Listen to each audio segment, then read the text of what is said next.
Are you not making any progress because you've become a statue of your own self-imposed limitations? Hello again, everyone. I'm Eli's dad with Project Eli, where we educate, lead, and inspire. Last time we got together, we talked about the statute of limitations, which makes you a statute of limitations. The statute of limitations says after a certain period of time, the law forgives you. So if you rob somebody, then they can't, try you on a criminal basis.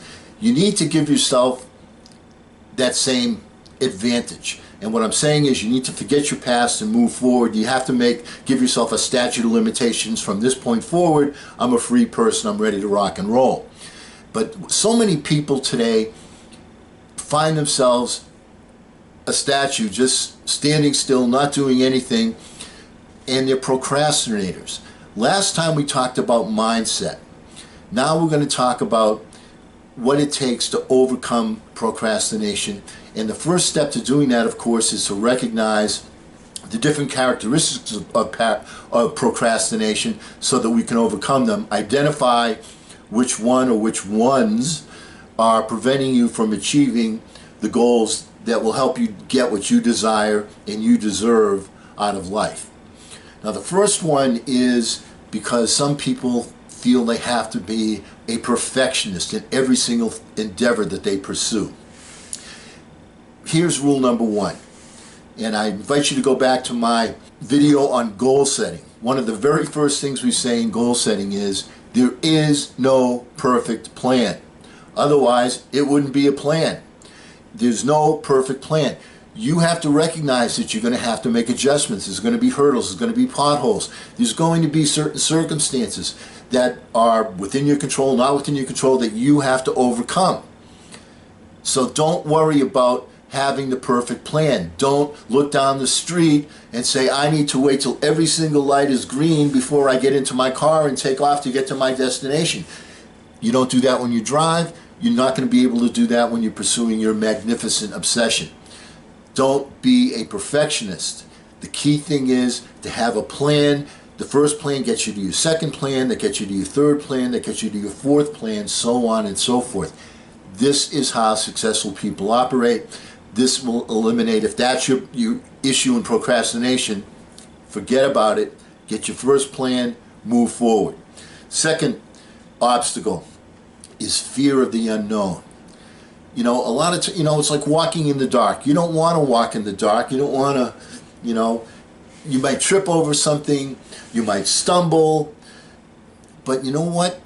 Sometimes you have to walk one small step at a time. Just the same way as when you're driving at night. You drive at night, you turn on your headlights, you can't see, 1,000 feet down the road. What you can see is you can see the little white line right in front of you. And so you go to the little white line, the next little white line, the next little white line, and that's how you move yourself forward. There's a fear of darkness. I understand that. There's a fear of not knowing. I understand that. But the only way to overcome that is to take small baby steps. And when you start taking that first baby step, the key thing is it gets your body in motion. The law of inertia. Once you get your body in motion, it develops momentum. You will stay in motion. But once you stay at rest, once you are at rest, you'll stay at rest. So get that first step and don't worry about every little detail. Overcome your fear. Take that first step. Number three, people say, I'll do it later. Or as I like to say, they go to visit the vacation spot known as Tomorrow Isle. What people tend to do is they tend to take the least line of resistance. I know from my people, if they can go to the doctor and get a pill that's going to cure this, or they get they go to the psychiatrist, he's going to cure that. They're looking for, in one session, boom, I want to overcome an issue that I've had for many, many years. Life isn't like that. It's essential that you understand that there's no one thing that boom, click, bingo, now you're there, now you're a success. It's a culmination of the success formula tells you that it's a step by step by step by step process that you have to recognize. And what people tend to do is to take the least line of resistance. They're looking for the easy way out. It's so much easier to say, all right, I'll do it later. Do it right now. Number 4, it becomes easier, kind of piggybacking on number 3, it becomes easier to work on smaller tasks rather than attempt to do your big task that's your magnificent obsession. There's a real simple way to overcome that. Chunk it down into smaller tasks. What too many people do is they see the big picture and it puts them in a state of overwhelm. How do you overcome the state of overwhelm? By chunking things down. Let me give you an example. I'm known somewhat far and wide actually as not being, shall we say, perhaps the neatest person on the planet. And so where I live, when I have people that come over, then I have to clean up my place. Okay? We've all done that. Okay, somebody's coming over, let's clean up. But when you have to do that, it seems like, boy, this is going to be a really big job. I got to clean up this room and this room and that room and that room and the outside and the backyard and all the different things that need to be cleaned up. The garage, the car, everything that needs to be cleaned up. The way to do it is to chunk it down into smaller elements. I'm going to clean up this room right now in between doing this and this. So you chunk it down into smaller elements, smaller parts. And when you do that, the tasks become easier, which also kind of ties in with people like to satisfy themselves. People live for gratification. They'll say, well, I'm going to do this instead, and it's like a small task. I'm going to, clean off this desk, all right, and then I'm done with. You've got to chunk things down into smaller, productive parts to get the job done and eliminate that overwhelm that causes procrastination. You experience, number 5, a lack of motivation. Your why isn't big enough.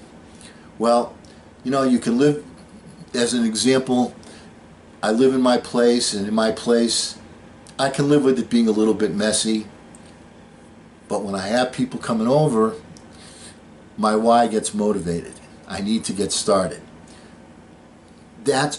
You've got to make your why something important. Now, as far as cleaning up my area is concerned, that's one thing. But when you're doing a project, how do you get that motivation to drive you to get to the starting line? Well, by visualizing your end result every day. Repetition means retention.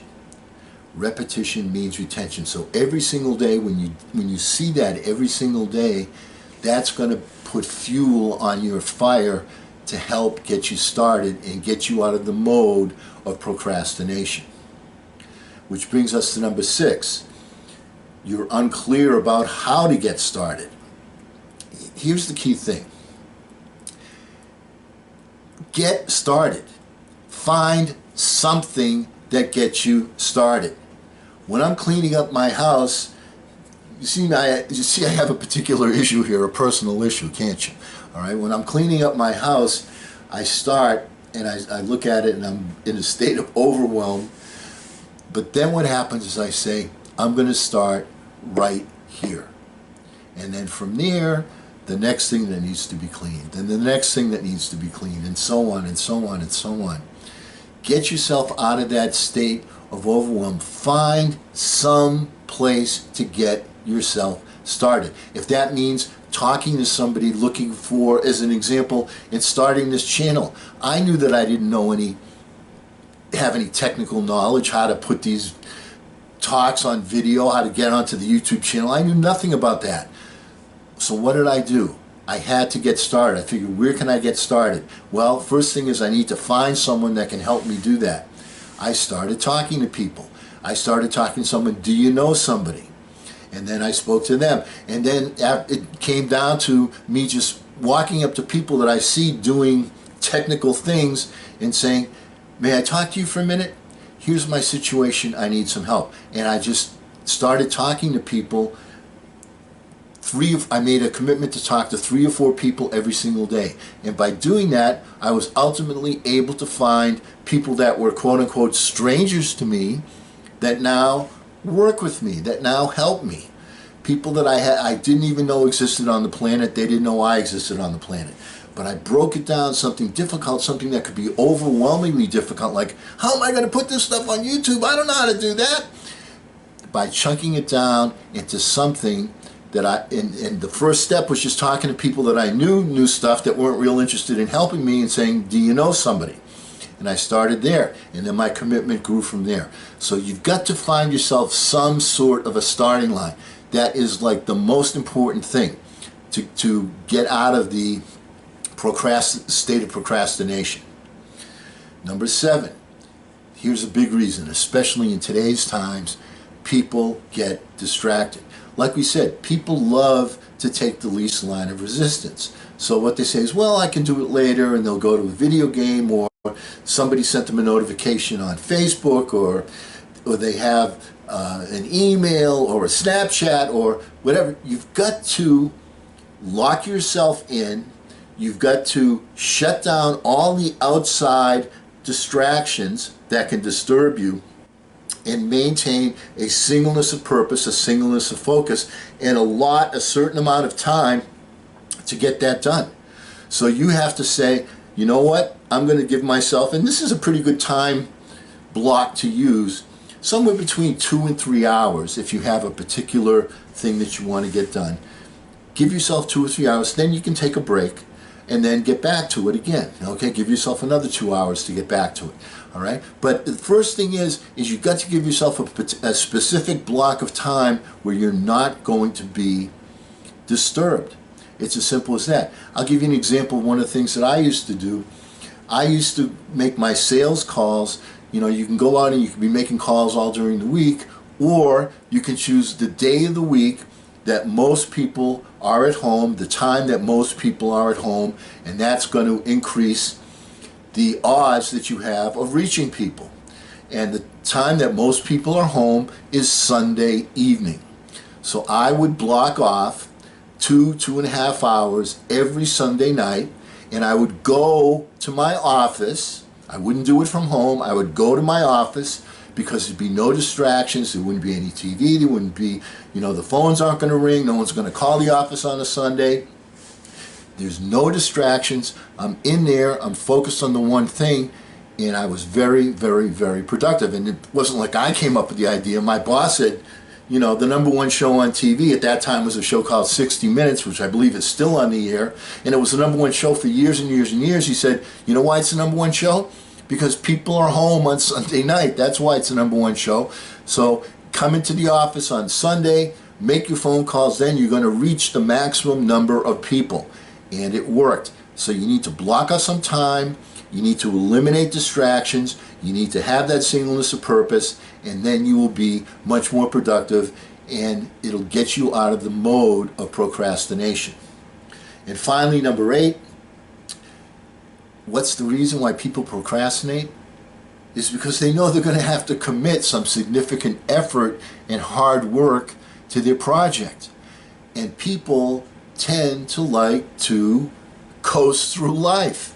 Well, if you want to change your results, you're going to have to change your habits. And you're going to have to make and this is a dirty word, Eli, very dirty word, commitment to something of importance, to something significant, to making a considerable effort, to working hard, to dedicating time.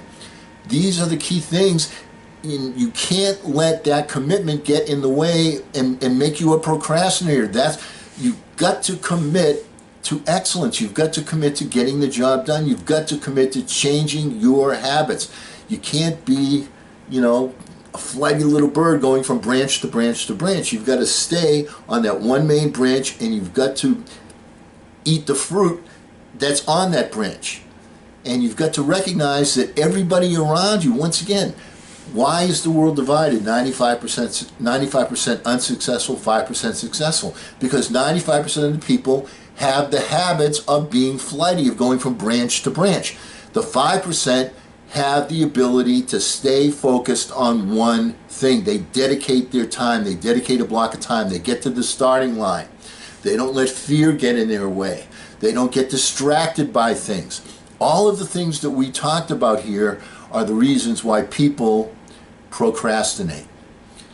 So if you want to overcome these issues, what you have to do is you have to say, you know what?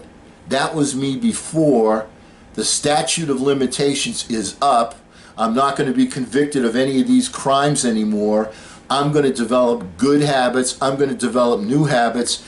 You are your habits, and then your habits become you. Recognize that. Check out the people that are successful. You'll see the habits they have. Check out the people that are the great athletes. They set aside a certain amount of time to work out every day. They get in condition every single day. It's not a, well, maybe if I feel like it, I'll put on my sneakers. They don't do that. It's a commitment that they make every day. That's the way you get anything done. You can't procrastinate. You have to take that first step. You have to take that action. And because we will never end one of these meetings on a philosophical note, we're going to get out there, we're going to get started, we're going to take action, and we're going to charge! I'm Eli's dad.